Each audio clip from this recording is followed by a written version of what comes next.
그래서 인재를 당시에는 최고 지식인을 스카우트해 온다. 그 나라의 자긍심이거든요. 그래서 구마라지바 스님을 보시는데 여강에 가서 보니까 구마라지바 스님이 좀 머리도 하얗고 좀 수염 긴 건 할아버지인 줄 알았는데 20대 후반 청년이야, 스님이요. 근데 워낙에 똑똑하니까 알려져 있어. 근데 이제 전진의 왕이었던 부견은 누구냐면은 고구려 때 소수리망 때 우리나라의 최초로 불교를 전해준 사람입니다. 그때 순도 아도 스님을 전진의 왕 부견이라는 사람이 순도 아도 스님을 보내가지고 서력으로 372년경에 고구려하고 잘 지냅시다 하고 소위 말하면 화친조약을 맺는 거예요. 그런데 거기에 이제 화친조약 맺으면서 보내준 선물이 불상, 불경, 향로 그리고 스님 두 분입니다. 순도, 아도 이런 분들. 그러니까 후방으로는 고구려하고 잘 지내 그러면서 앞으로는 저 중앙아시아, 인도 근처에 있는 나라들, 보석이 많이 있는 나라들 침략해가지고는 멸망시켜버리잖아.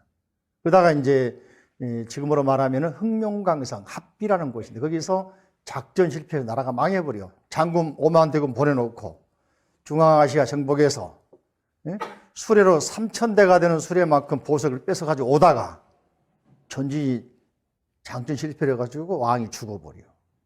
여강이 못 돌아오고 중앙아시아하고 중국 국경에다가 후량이라는 나라를 만들어서 그 스님을 구박도 하고 재롱거리를 하고 그런 과정을 한 15년 보냅니다. 그러다가 나중에 후지라는 나라에서 요홍이라는 왕이 통일하면서 거기 점령하면서 인재를 알아봅니다. 그래서 중국으로 후지 나라를 모셔와가지고서는 그 인재를 다시 평가를 해서 경전을 번역하도록 그죠? 역경 장소를 만들어주고 당시 인재 2,000명 모아가지고 번역을 도와주게 만듭니다.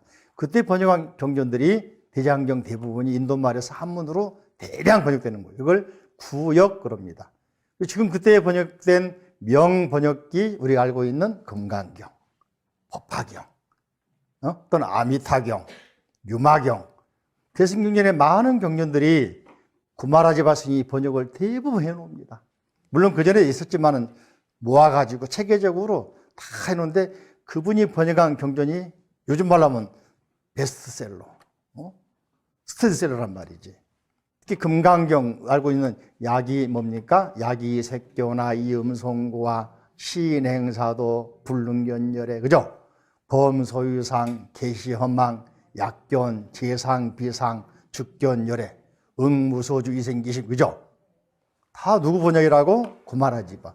후대 그보다 200~300년 후에 잘 알고 있는 당나라 현장 스님이 번역한 거의 신역 그러거든.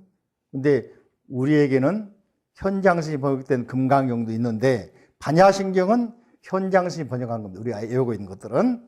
근데 그럼에도 불구하고 구마라지바 스님이 번역한 게 더 많이 알려져 있죠. 외우고 있죠. 명번역이라고 그러죠. 그때 불타발타라 스님이 그때 와가지고 만나는데 구마라지바는 이제 후진의 왕도 그러고 너무 천재 똑똑하니까 야 장가 안 간 스님 보니까 아까울까 안 아까울까 씨를 받아야 되겠다 그래가지고는 강제로 이제 궁녀들을 해가지고 왜냐하면은 합방을 안 하면 궁녀를 죽이니까 강요에 해가지고 스님이 할 수 없이 해서 소위 말하면 계율을 파괴하죠. 그래서 불타발타 스님 만납니다만은 이분이 그 스님 있는 그 사찰 그 주변에 있는 사람들하고는 안 맞다 그래가지고 다시 지금의 남경 쪽에 건강 옛날에 그 양주 돌아와서 거기 도량사란절에서 스님들이 후원을 합니다. 하암경 번역하라고 그래서 번역을 하는데,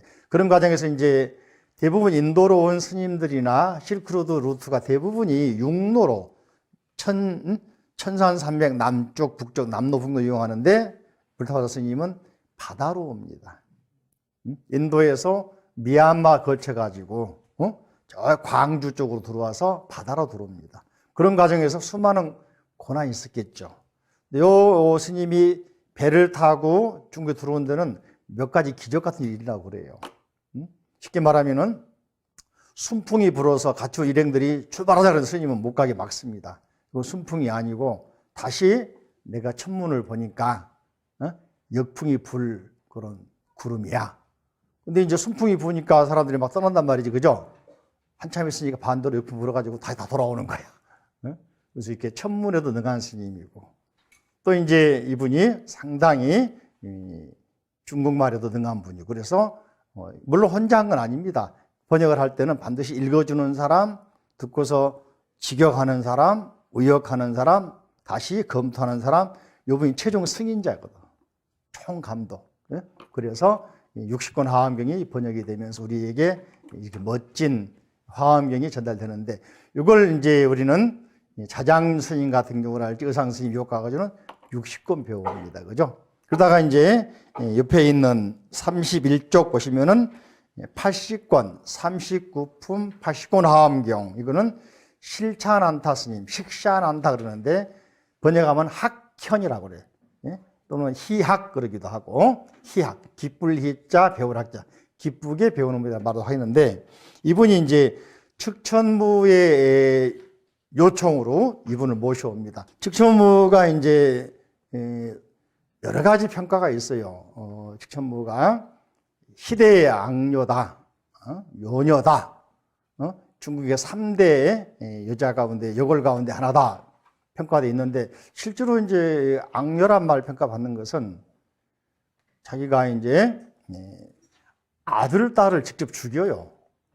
친족을 죽여요. 가족을 죽여. 정치에서 할 수 없을 수도 있지만은 그렇게 죽인 사람이 가족, 친족 합쳐가지고 아들, 딸 합쳐가지고 한 43명을 가장 가까운 사람을 죽입니다.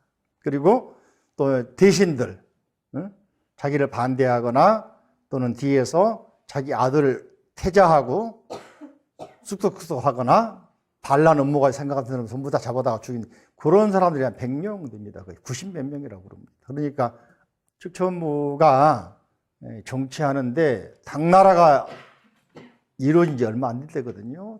당 태종의 첩으로 들어갑니다. 궁녀로 들어갑니다.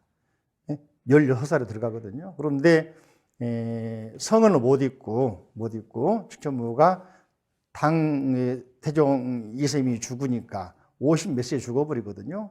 그러니까 거기 들어간 지 12년 만에 대부분 이제 궁녀들은 왕이 죽으면은 고향 앞으로 가, 아니면은 당시 이제 불교를 좀 나름대로 숭상하고 비군 제도가 있으니까 감업사라는 절에 비군으로 들어갑니다.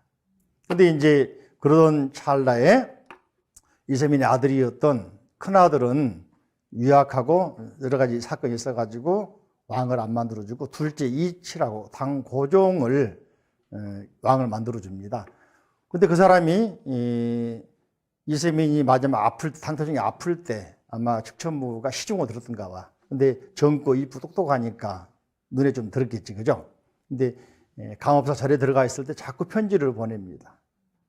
그랬던 차에 이제 고종이 왕이 돼가지고 있는데, 첫째 부인이 이제 황왕비라는 사람이고, 두 번째가 소숙비라는 소씨인데, 두 사람의 사이가 안 좋아.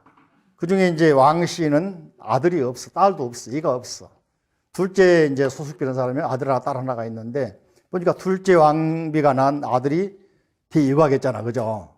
그래서 이제 첫째 황후가 고종하고 저 감업사 절에 있는 측천무, 자기 무조인데 호가 명공이야.